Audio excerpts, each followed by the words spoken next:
I spent all day cooking a big dinner for 14 relatives. When I brought out the last dish, my wife's brother Nick slapped me hard on the back, enough to spill sauce out of the bowl, and said, "Every family needs a punchline. Thanks for making the rest of us look like winners."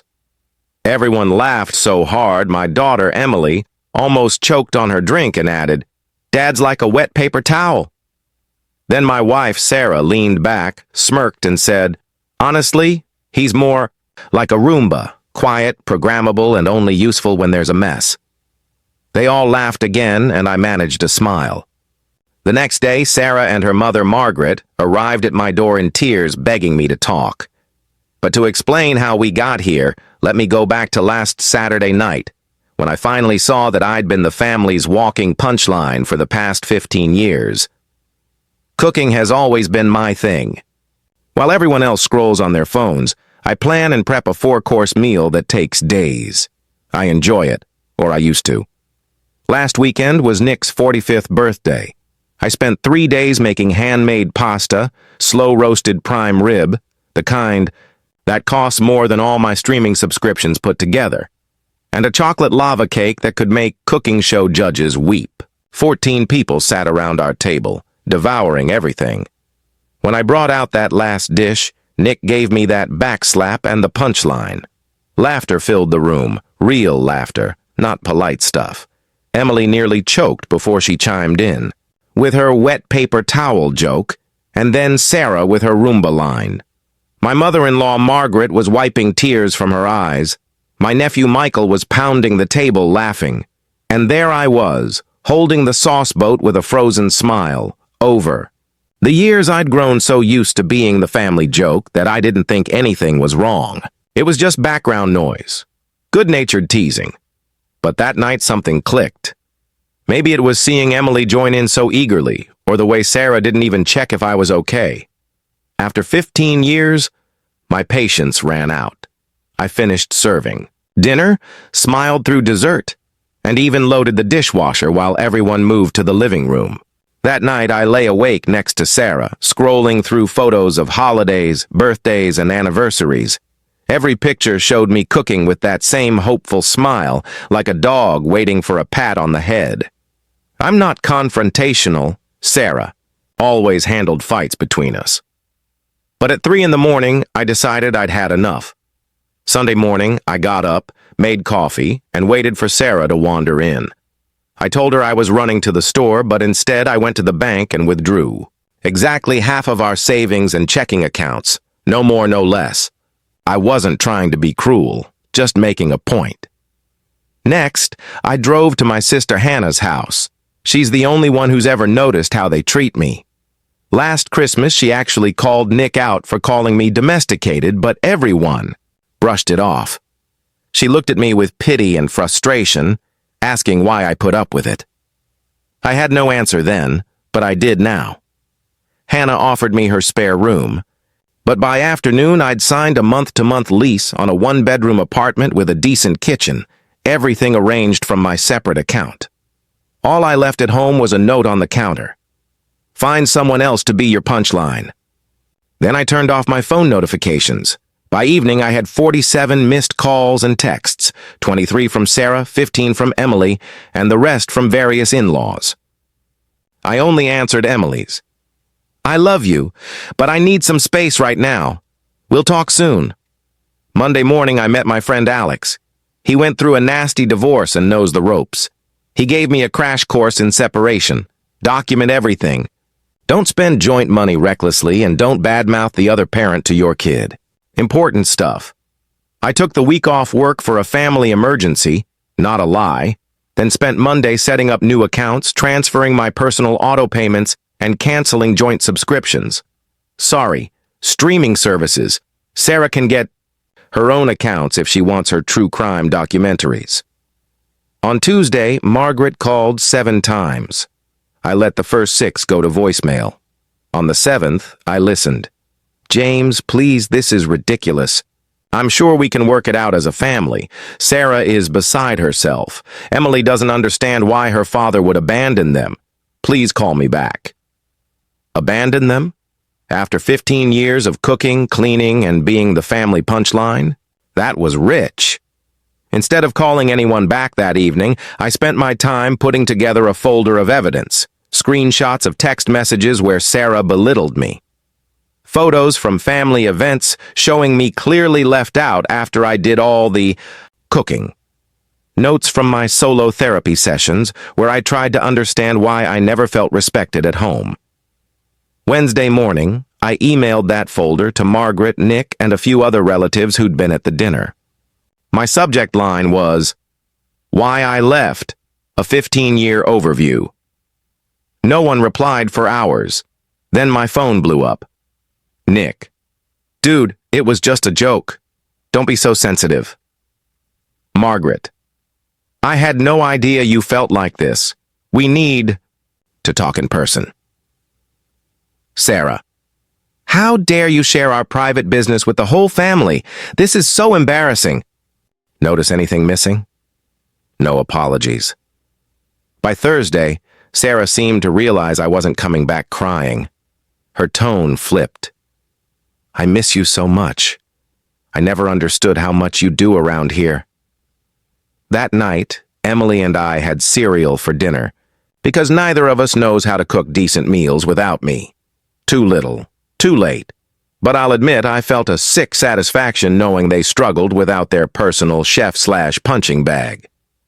Friday morning, I met Alex again to talk about formal separation terms. Nothing final, just a basic framework to show I was serious. He drafted papers that weren't cruel, just realistic about who'd really kept the household running all those years. That night, I got a tearful voicemail from Sarah saying she'd just been declined at the grocery store when she tried to use our joint credit card. Apparently, she'd never noticed I'd been covering that bill all along. Welcome to reality, hun, I thought. By Saturday, exactly 1 week after the infamous dinner, I actually felt better than I had in years. I'd stood up for myself. Hannah came over to my new apartment, and I cooked her a simple dinner, pasta carbonara and salad. As we ate, she raised her glass and said, "Here's to my brother, who finally realized his worth." I almost cried into my pasta. Sunday morning, my doorbell rang. There stood Sarah and Margaret, mascara streaked down their faces, practically tripping over themselves to talk. Turns out, a week without your personal Roomba can really change your perspective. But that's just the start of the story. Update 1. Holy crap. I didn't expect my post to blow up like this. RIP my inbox. Thanks for all the awards and supportive comments. Some of you even volunteered to throw hands for me. Appreciate it, but let's not advocate violence. Okay? And yes, for those asking. This is real. I wish I had the creativity to make this up. When we left off, Sarah and Margaret were standing at my door Sunday morning, looking like they'd just watched their favorite character die. I hadn't planned what to do when they found me. Part of me wanted to slam the door. The petty voice in me thought, they deserve it. But I'm still me, just not their doormat anymore. So I let them in. My place is nothing fancy. A one-bedroom with kitchen appliances from back when flip phones were cool. Margaret looked around like she'd wandered into a trap house. Sarah kept dabbing at her eyes with a tissue that had clearly given up minutes ago. I offered them water, because I'm not a complete monster, and also because that's literally all I have. 3 eggs, some butter, half a block of cheese, and a 6-pack. Bachelor life, am I right? Actually, separated guy life. Margaret started with, "We've been so worried about you," which really means you've made things inconvenient for us. I just nodded. One thing about being the quiet guy in a family of talkers, you get good at uncomfortable silences. It took about 45 seconds before Sarah finally broke down. She launched into the standard "I never meant to hurt you" speech, how their jokes were just love, how she didn't realize I took them seriously. Gaslighting 101. Over the years, I've heard that speech so many times I could recite it with her. When she finished talking, I asked her one question.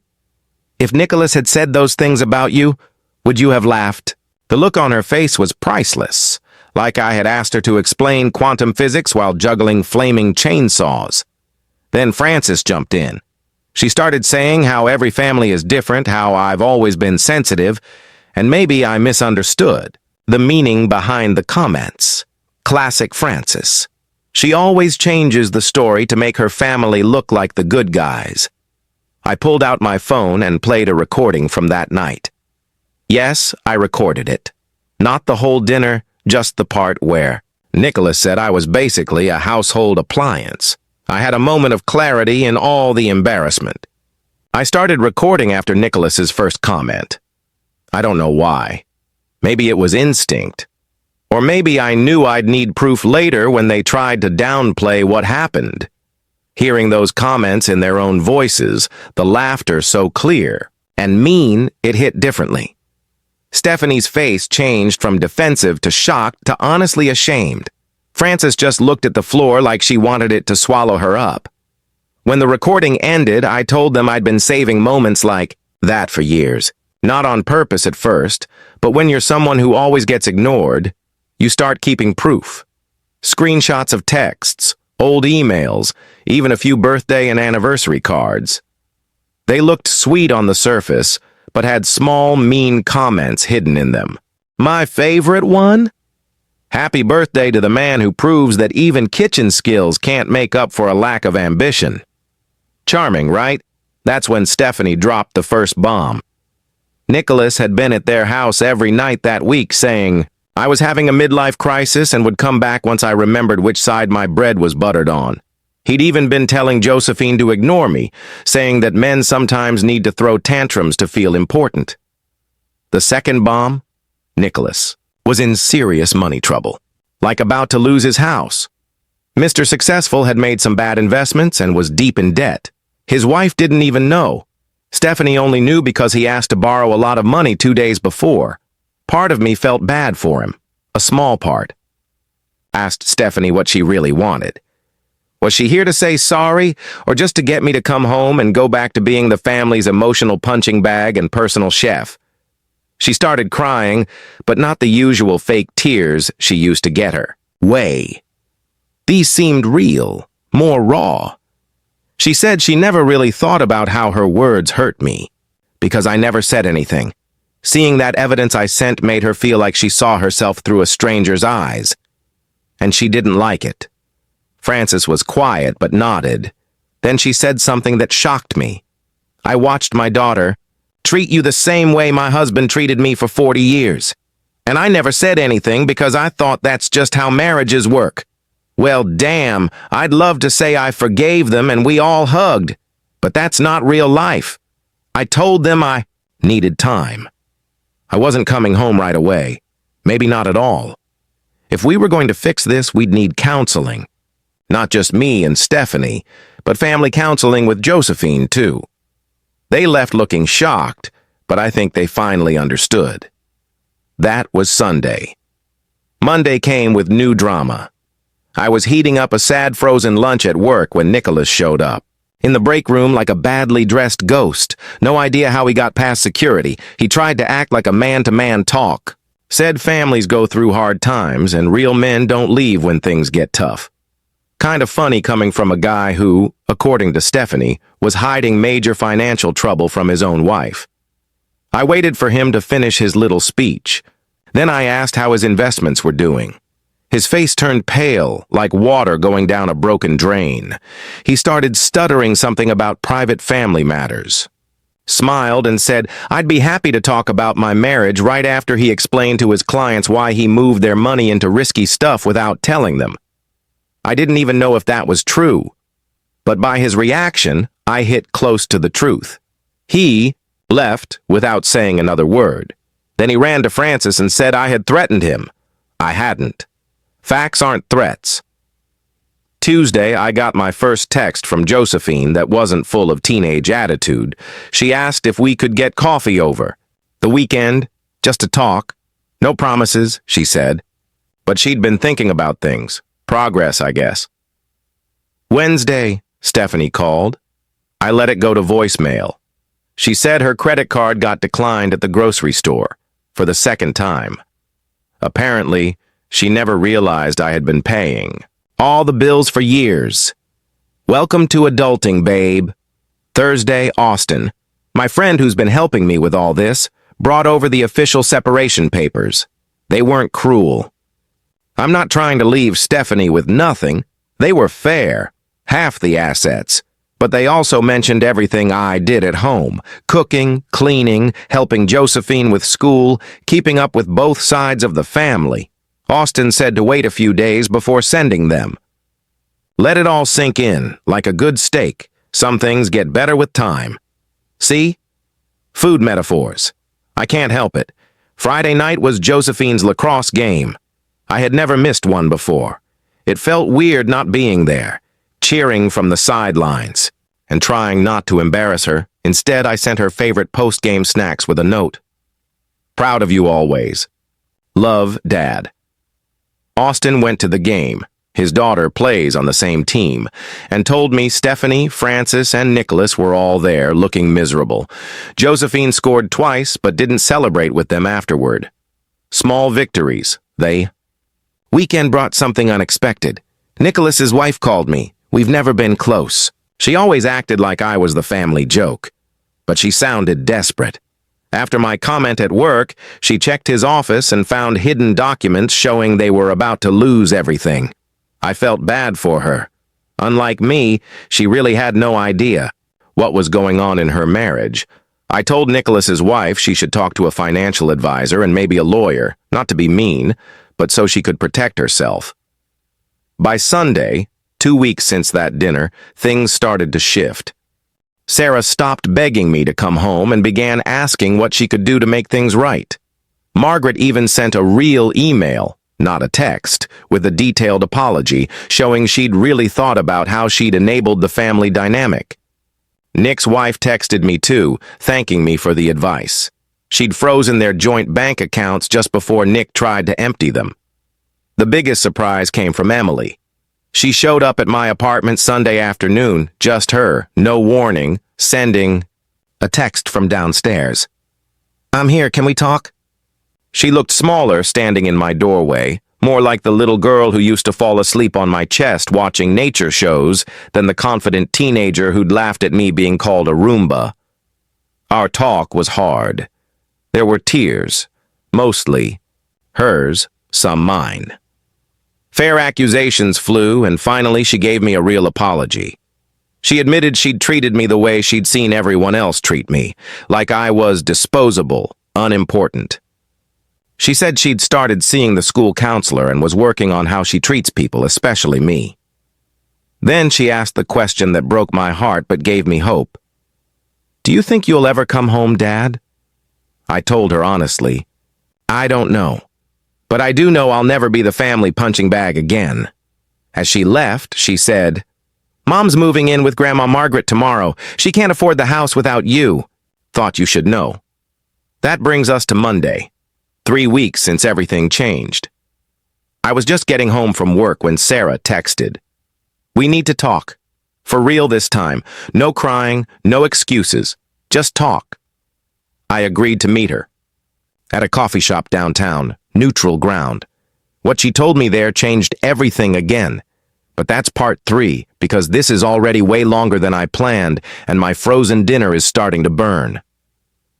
Finally, an update for everyone. Thanks. For all the support, awards, and comments on my posts. Reading your revenge ideas has been hilarious, and a little scary. We all need therapy, myself included. When I got to the coffee shop, I picked a place famous for face-sized cinnamon rolls, because if things went south, at least I'd have sugar to lean on. I arrived 15 minutes early. Punctuality is hardwired.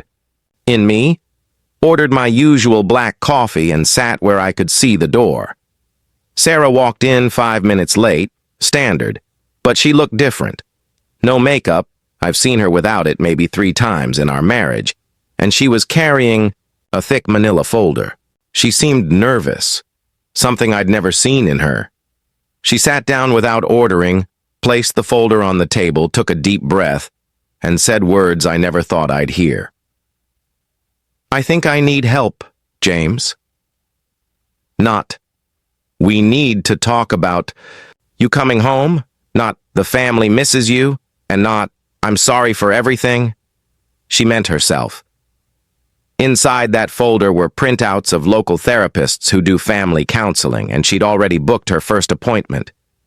Solo therapy for Sarah. No couples counseling, no family sessions, just her. She told me she'd spent the past week really thinking about our marriage, how she'd treated me and the example she'd set for Emily. Then she admitted something that hit me like a truck. She'd always resented that I was content with simple things while she constantly chased more. My happiness made her feel inadequate, so she'd taken it out on me with put-downs. She said it wasn't an excuse, just a realization she'd come to while lying awake at 3 a.m. on Margaret's pull-out couch, which apparently smells of mothballs and disappointment. I asked why now? Why after 15 years of treating me like a doormat was she having this epiphany? Her answer was honest. Because you finally stood up for yourself, and it terrified me. I never thought you'd actually leave. You were the constant. Your leaving shattered everything I believed. There was more. 2 hours more, actually. But the gist is this. Sarah wants to change. She wants to work on herself and on our marriage, if I'm willing. She understands if I'm not. I told her I needed time. Therapy was a good start, but I'm not ready to move back home yet. I'll need to see real, consistent change, not just promises. She nodded and pushed the folder toward me. Inside, besides the therapist information, there was a stack of papers I recognized. It was the separation agreement that Brian had helped me write. She had signed it. Every page. At the bottom of the last page, she had written by hand. I hope. We never need this, but I understand why you do. That was Monday. Tuesday brought another surprise. A text from Mike. Need to talk. My office, 2 p.m. My first thought was to tell him off, but I got curious. I said okay, but set the rules. We would meet at the coffee shop near my job, not at his office where he'd have the upper hand. Mike showed up looking like he'd aged 10 years in just 3 weeks. The fancy watch was gone. So was the designer polo. He wore a plain button-down shirt with a coffee stain on the sleeve. He didn't waste time.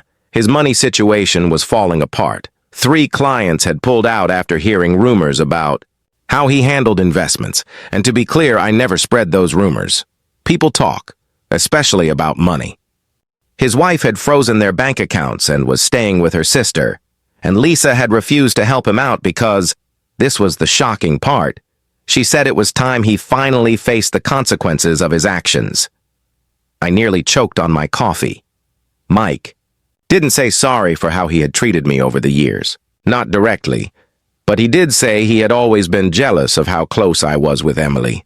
Not in a weird way, just because she and I had something steady, while his own marriage was all about appearances and money. Then he asked if I would talk to his wife. Say something nice. Tell her he was trying to change. The irony was almost too good, even better than the cinnamon roll I had stress-eaten the day before. The family joke was now the family peacemaker. I told him I'd think about it if he agreed to 2 things. First, he had to say sorry in front of everyone for what he said at that dinner. Second, he had to fix his financial mess and be honest with his wife about everything. He agreed so fast I almost felt bad for him. Almost. On Wednesday, Ava texted me asking if she could come over after school. She had started visiting my tiny apartment often, usually with homework or college essays for me to look over. But this time, she brought something else, a school counseling pamphlet. She had talked to the school counselor about how she had treated me and wanted to know what I thought about their talk. We had a really honest conversation about family, respect, and how kids often copy the adults around them. We talked about how me staying quiet for years had made her think it was okay to treat me like I didn't matter in my own home. She asked me if I thought she was a bad person. That broke my heart. I told her the truth, that she's one of the best people I know, just young and still learning. Making mistakes doesn't make someone bad. Refusing to learn from them does. Before she left, she said that Emily had been acting different lately. Quieter. More thoughtful. She saw her mom crying while looking at old family photos the night before. I guess that's progress? Thursday was Thanksgiving. Yes, that Thanksgiving. The one I had been planning for months before everything fell apart. The one where I usually spent 3 days cooking while everyone else watched football and complained about when dinner would be ready. I had completely forgotten about it until Lisa called on Wednesday night asking what our plans were. As if there was still an hour, I told her I didn't have any plans. I figured they'd do Thanksgiving without me this year. There was a long pause before she said something. That made me put down my TV dinner fork. What if we cooked for you this year? I laughed. I couldn't help it. The idea of Lisa, Emily, and Ava trying to cook a Thanksgiving meal was like imagining 3 cats building IKEA furniture. Technically possible, but definitely a disaster. But Lisa was serious. She said they had been looking up recipes, watching cooking videos, and even practiced making mashed potatoes. They were a bit chunky, but still edible. The thought made me laugh and touched me at the same time. I agreed with one rule. We'd do it at my apartment, not at the house. Neutral ground still felt important. They came Thursday morning with bags full of groceries, none of which seemed to fit a normal Thanksgiving meal. Emily had printed out recipes with pictures. Ava had a cooking app that yelled at you if you messed up. Her words, not mine. I sat at my small kitchen table, drinking coffee, watching them move around my tiny kitchen like it was a cooking show gone wrong. Lisa kept asking where things were, forgetting I had only lived there 3 weeks and barely had any kitchen. Tools. Emily almost set off the smoke alarm twice. Ava was surprisingly good with a knife. Impressive, but also a little scary. I gave advice only when they asked, which was a lot. By 3 p.m., they had somehow cooked a full meal. The turkey was dry, on the outside, and too pink inside. The stuffing was too sweet because Ava read tablespoon as teacup. I wish I was joking. The green bean casserole turned out best, mostly because it came from cans and was hard to mess up. But they tried. They really, really tried. As we sat to eat, Lisa raised her glass and said, "James, I want to say sorry for all the years I watched them treat you badly and didn't say anything. For raising my daughter to think it was okay to talk down to her partner. For not valuing all that you did for this family." Emily went next, her voice a little shaky. "I'm sorry for taking you for granted, for making fun of you, for teaching Ava that it was okay to treat you with disrespect. I'm working on myself and I hope one day you can forgive me." Ava, always dramatic, had written her apology in her phone notes. "Dad, I'm sorry for laughing when Uncle Mike called you the family joke. You're not a wet paper towel or a Roomba.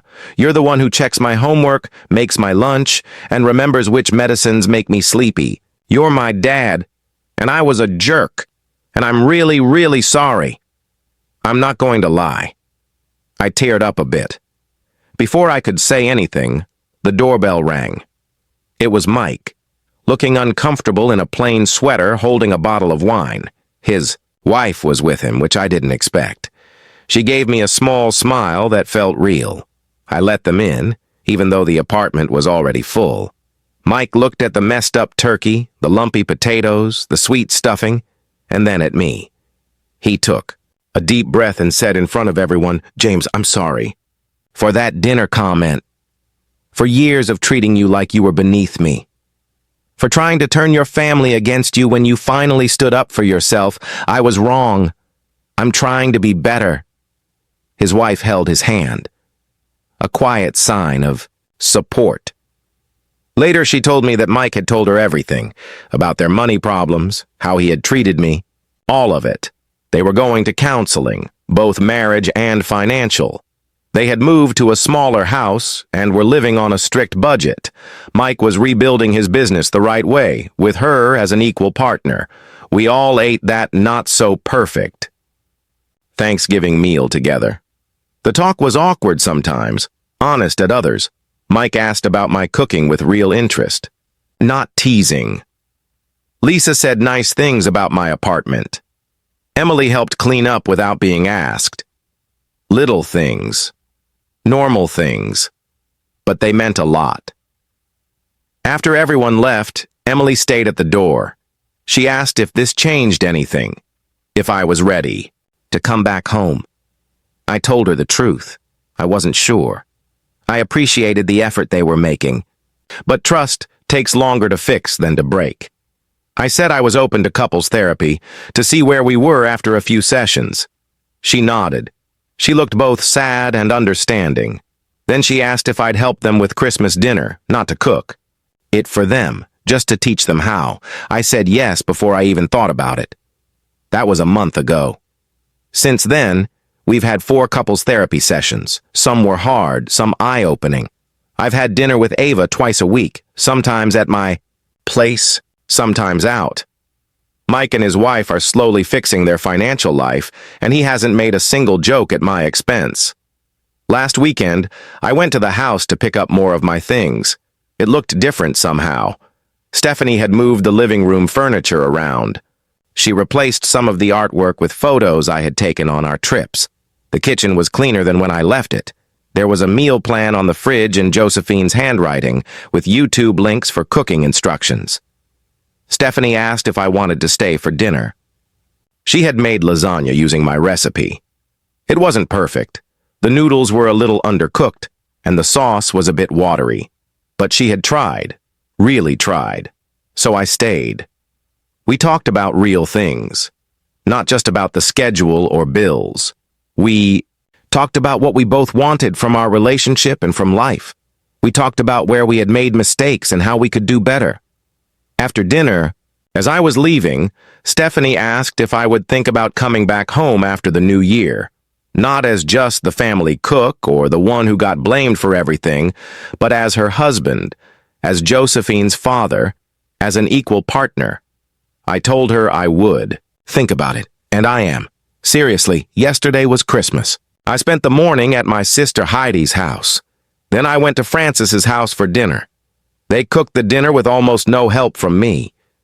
Nicholas and his wife were there too. They were quieter than past years, but they seemed happier in a calm way. After the meal, Nicholas raised his glass to James, who had the courage to walk away and the kindness to let us try to make things right. Everyone raised their glasses. No one laughed at me. No one made a joke about me. Instead, they looked at me with something I had not seen from them much before. Respect. I don't know what will happen next. Maybe I'll move back home. Or maybe I'll stay independent a while longer. Maybe Stephanie and I will get back together fully, or maybe we'll decide to separate for good. Maybe Nicholas will keep his new humble attitude, or maybe he'll go back to his old ways. But here's what I do. No, I'm not the family joke anymore. And that, more than any big revenge plan, feels like the biggest win of all.